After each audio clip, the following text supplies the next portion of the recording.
ಹರಿ ಓಂ. ನಿನ್ನೆ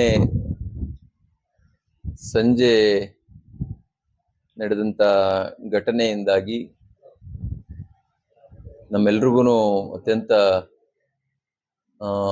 ನೋವು ಮತ್ತು ತುಂಬಲಾರದಂತ ನಷ್ಟ ಆಗಿರುವಂಥದ್ದು ತಮ್ಮೆಲ್ರಿಗೂ ತಿಳಿದಿದೆ. ಕಳೆದ 1.5 ವರ್ಷದಿಂದಲೂ ಕೂಡ ನಿರಂತರವಾಗಿ ಶ್ರೀಮತಿ ಚೆನ್ನಮ್ಮ HD ದೇವೇಗೌಡರವರು ಆರೋಗ್ಯ ಸಮಸ್ಯೆಯಿಂದ ಬಳಲ್ತಾ ಇದ್ದಿದ್ದು ತಮ್ಮೆಲ್ಲರಿಗೂ ಗೊತ್ತಿದೆ. ನಿನ್ನೆ ಗೌರವಾನ್ವಿತ ಮಾಜಿ ಮುಖ್ಯಮಂತ್ರಿಗಳಾದಂಥ ಹಾಲಿ ಕೇಂದ್ರ ಸಚಿವರಾದಂಥ ಕುಮಾರಣ್ಣವರು ಮಾತನಾಡ್ತಾ ಹೇಳ್ತಾ ಇದ್ರು, ಈ 1.5 ವರ್ಷದಲ್ಲಾದ್ರೂ ಕೂಡ ಯಾರಾದ್ರೂ ಅವ್ರನ್ನ ನೋಡಕ್ ಹೋದ್ರೆ ಮೊದಲು ಊಟ ಮಾಡಿ, ಚೆನ್ನಾಗಿದ್ದೀರಾ, ಎಲ್ಲಿಂದ ಬಂದ್ರಿ, ಹುಷಾರಾಗಿ ಹೋಗಿ, ಇಷ್ಟೇ ಮಾತು ಹೇಳ್ತಾ ಇದ್ರು ಅವರು. ಅಂದ್ರೆ ಎಲ್ಲರನ್ನು ಪ್ರೀತಿಸುವಂತ ಒಂದು ತಾಯಿ ಹೃದಯ, ಮಾತೃ ಹೃದಯ ಚೆನ್ನಮ್ಮನವ್ರಿಗಿತ್ತು.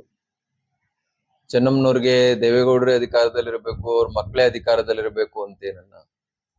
ಯಾರು ಈ ನಾಡಿನ ನೊಂದಂತವ್ರು, ಬಡವರು, ಅಸಹಾಯಕರು ಅವ್ರ ಮುಂದೆ ಹೋದ್ರೆ, ದೇವೇಗೌಡರು ಆ ಸಂದರ್ಭದಲ್ಲಿ ಇಲ್ಲ ಆಗಿ ಅಂತ ಹೇಳಿದ್ರೆ, ಅಧಿಕಾರದಲ್ಲಿ ಯಾರೇ ಇರ್ಲಿ, ಯಾವುದೇ ಅಧಿಕಾರಿಗಳಿಗಾಗ್ಲಿ, ಅವರು ಸ್ವತಃ ತಾವೇ ದೂರವಾಣಿ ಮಾಡಿ ಹಿಂಗೆ ನಾನ್ ಚೆನ್ನಮ್ಮ ಅಂತ ಮಾತಾಡ್ತೀನಪ್ಪ, ಹಿಂಗ್ ಬಂದಿದ್ದಾರೆ ನನ್ನ ಮನೆ ಬಾಗ್ಲಿಗೆ, ಇವ್ರಿಗೆ ಕಷ್ಟ ಇದೆ, ನೋವಿದೆ, ಇವ್ರ ನೋವನ್ನ ನೀವು ಪರಿಹಾರ ಮಾಡ್ಕೊಡ್ಬೇಕು ಹಾಗೆ ಅಂತ ಹೇಳಿ ಅವರು ಕೇಳ್ಕೊಳ್ತಿದ್ದದನ್ನ ನಾವು ಸಾವಿರಾರು ಉದಾಹರಣೆಗಳನ್ನ ಕೇಳಿದ್ದೇವೆ. ಹಾಗೇನೆ ಚೆನ್ನಮ್ಮನವ್ರು ಹೇಳ್ತಾರೆ ಅಂತ ಹೇಳಿದ್ರೆ ಅವ್ರ ಮೇಲೆ ಇಟ್ಟಂತ ಅಭಿಮಾನಕ್ಕೇನೆ ಅಧಿಕಾರಿಗಳು ಕೂಡ ನೊಂದಂತವ್ರಿಗೆ ಸಹಾಯ ಮಾಡಿದಂತ ಸಾವಿರಾರು ಉದಾಹರಣೆಗಳು ಕೂಡ ನಾವು ನೋಡಿದ್ದೇವೆ. ಅಂತ ಒಂದು ದೊಡ್ಡ ಮಾತೃ ಹೃದಯ ಚೆನ್ನಮ್ಮನವ್ರದ್ದು. ಒಬ್ಬ ತಾಯಿಯಾಗಿ, ಗೃಹಿಣಿಯಾಗಿ, ಮನೆ ಒಡತೆಯಾಗಿ ಚೆನ್ನಮ್ಮನವರು ಏನೆಲ್ಲ ಮಾಡ್ಬೋದು, ಒಂದು ಆದರ್ಶ ಜೀವನವನ್ನ ಜೀವನವನ್ನ ನಡೆಸಿದಂಥವ್ರು ಶ್ರೀಮತಿ ಚೆನ್ನಮ್ಮನವರು. ದೇವೇಗೌಡರಿಗೆ ಬಹುಶಃ ನಾವೆಲ್ಲ ಈ ದೇವಾನುದೇವತೆಗಳಲ್ಲಿ ಆ ಅನ್ಯೂನ್ಯತೆಯನ್ನು ಕಾಣ್ತಾ ಇದ್ವಿ. ಗೌಡ್ರನ್ನ ರಾತ್ರಿ ಮಾತಾಡ್ಸಕ್ ನಾವು ಹೋಗಿದ್ವು, ತಾಯಿಯವರ ದರ್ಶನ ಮಾಡ್ಲಿಕ್ಕೆ ನಾವು ಹೋಗಿದ್ವು. ಆ ಸಂದರ್ಭದಲ್ಲೂ ಕೂಡ ಅವರು ಕಣ್ಣಲ್ಲಿ ನೀರು ತುಂಬಿಕೊಂಡು, ಬಹುಶಃ ನಾನು ಮದುವೆ ಆದ ದಿವಸದಿಂದ ಇಲ್ಲಿವರೆಗೂ ಕೂಡ ಪ್ರತಿ ವರ್ಷ ಮಾವಿನ ಹಣ್ಣಿನ ಕಾಲ ಬಂದ್ರೆ ನಾನೇ ಸ್ವತಃ ಅವ್ರಿಗೆ ಊಟ ಆದ ತಕ್ಷಣ ಮಾವಿನ ಹಣ್ಣನ್ನು ತಿನ್ನಿಸ್ತಾ ಇದ್ದೆ. ಆ ಕಣ್ಣಲ್ಲಿ ನೀರು ತುಂಬಿಕೊಂಡು ಆ ಭಾವನೆಗಳನ್ನ ಹೇಳಿದಾಗ, ಇವತ್ತಿನ ಆ ಸಾಂಸಾರಿಕ ಜೀವನ ಮಾಡುವಂತವ್ರು ಯಾವ ರೀತಿ ಆದರ್ಶ ಬದುಕನ್ನ ಕಟ್ಕೊಳ್ಬಹುದು, ತನ್ನ ಮಡದೆ ಆಗಿರ್ತಕ್ಕಂಥವ್ರಿಗೆ, ತಾಯಿ ಆಗಿರ್ತಕ್ಕಂಥವ್ಳಿಗೆ, ತಮ್ಮ ಮನೆಗೆ ಬಂದಂತ ಹೆಣ್ಮಕ್ಳು, ಸೊಸೆ ಆಗಿರ್ತಕ್ಕಂಥವ್ರಿಗೆ ಯಾವ ರೀತಿ ಗೌರವದಿಂದ ನಡೆಸ್ಕೊಳ್ಬಹುದು ಅನ್ನುವಂಥದ್ದನ್ನ ನಾವು ಮಾನ್ಯ ಗೌರವಾನ್ವಿತ ಮಾಜಿ ಪ್ರಧಾನಿಗಳಾದಂತ ದೇವೇಗೌಡರ ಮೂಲಕ ಮತ್ತು ಚೆನ್ನಮ್ಮನವರ ಮೂಲಕ ನೋಡಿ ತಿಳ್ಕೊಳ್ಬಹುದಾಗಿದೆ. ಬಹುಶಃ ಅಂತ ಒಂದು ಹಿರಿಯ ಚೇತನ, ಹಿರಿಯ ಜೀವ ನಮ್ಮೆಲ್ಲರನ್ನೂ ಕೂಡ ಅಗ್ಲಿರುವಂಥದ್ದು ಅತ್ಯಂತ ದುಃಖದ ಸಂಗತಿ. ಇದು ಕೇವಲ ಅವರ ಕುಟುಂಬಕ್ಕಾದ ನಷ್ಟ ಅಲ್ಲ, ಇಡೀ ನಾಡಿಗಾದಂತ ನಷ್ಟ. ಆ ರೀತಿಯ ಒಂದು ಅನಾಥ ಪ್ರಜ್ಞೆ ರಾತ್ರಿ ನಾನು ಶಿವಕುಮಾರ್ ಅವರು ಮಾತನಾಡೋದನ್ನು ಕೂಡ ಗಮನಿಸಿದೆ. ಅವರು ಕೂಡ ಮಾತೃ ಸ್ವರೂಪಿ ಅನ್ನುವಂತ ಒಂದು ದೊಡ್ಡ ಪದವನ್ನ ಅವರು ಕೂಡ ಬಳಸಿದ್ರು. ಆ ರೀತಿಯ ಒಂದು ಮಾತೃ ಸ್ವರೂಪದ ಒಂದು ಮೂರ್ತಿ ರೂಪ ಶ್ರೀಮತಿ ಚೆನ್ನಮ್ಮನವರು.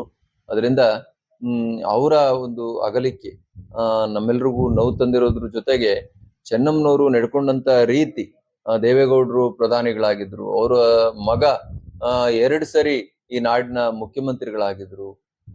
ಬಹುಶಃ ಈ ನಾಡಿಗೆ ಚೆನ್ನಮ್ಮನವ್ರ ಕೊಡುಗೆ ಏನು ಹಾಗೆ ಅಂತ ಹೇಳಿದ್ರೆ, ಅತ್ಯಂತ ಜನಪರವಾದ, ಹೃದಯದಿಂದ ಆಡಳಿತ ಮಾಡಬಹುದಾದಂತ ಇಬ್ಬರು ವ್ಯಕ್ತಿಗಳನ್ನ ನಾಡಿಗೆ ಮತ್ತು ರಾಷ್ಟ್ರಕ್ಕೆ ಸಮರ್ಪಣೆ ಮಾಡಿದಂಥವ್ರು ಚೆನ್ನಮ್ಮನವರು.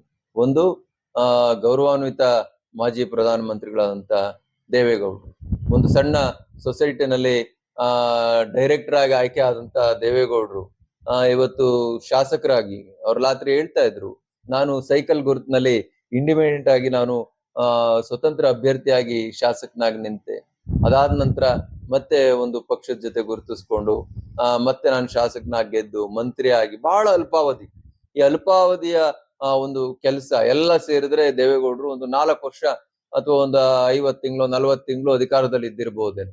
ಆದ್ರೆ ರಾಷ್ಟ್ರ ಅಂತಾರಾಷ್ಟ್ರೀಯ ಮಟ್ಟದಲ್ಲಿ ಗುರುತಿಸುವಂತ ಬಹಳ ದೊಡ್ಡ ದೊಡ್ಡ ಸಾಧನೆಗಳನ್ನ ಇವತ್ತು ದೇಶಕ್ಕೆ ನಾಡಿಗೆ ಕೊಟ್ಟಿರುವಂತವ್ರು ದೇವೇಗೌಡರು.